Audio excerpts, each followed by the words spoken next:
Hey everyone, excited to be hanging out with you today in the cyberverse, the interwebs. Have you ever read Mark 8, the very beginning of it?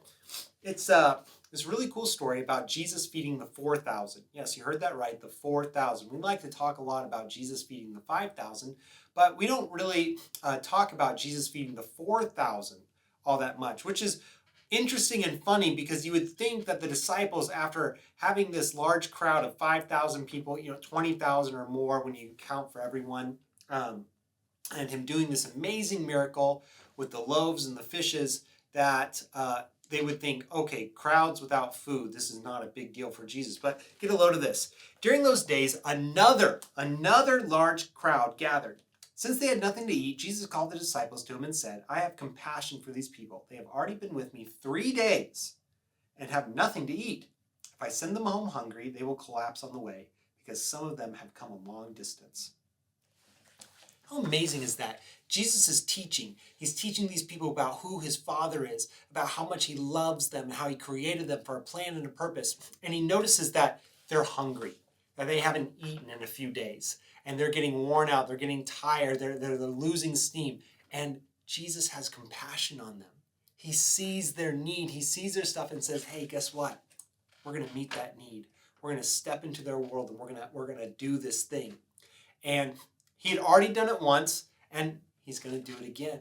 Isn't that so true for our lives? Sometimes Jesus will meet a need or do a miracle and we'll have this amazing thing happen, and then maybe a little bit later or a lot later, the same situation will pop up, but we won't have remembered or choose to think that because there was a miracle before, Jesus isn't able to do it again, or he won't have compassion a second time when this comes up again. But look, anytime it comes up, Jesus is looking at these people and he has compassion on them and goes, you know what? We're going to feed them.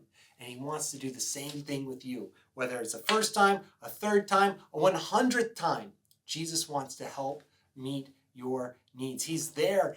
Through him, all of our needs are met. So let him meet them. Talk to him. Tell him what they are. Say what's going on inside of you. Connect with him and allow him to meet your needs, the deepest needs that are inside of yourself, the ones that you go, I'm not sure anything might be able to meet this need. Jesus can meet those needs. God, thank you so much that you created us to be connected to you.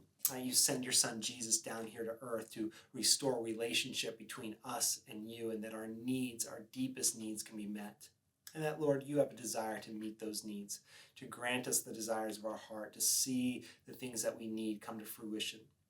Lord, I pray that no matter what's going on in anyone's life, in their world right now, that their needs would be met, that they would see you show up again and again and again, and that they would put their trust in you. Lord, thank you for all that you do for us. Pray this all in your mighty name. Amen. Hope you guys have a great rest of your day. Remember to trust in Jesus to meet your needs, and I look forward to seeing you when I see you next.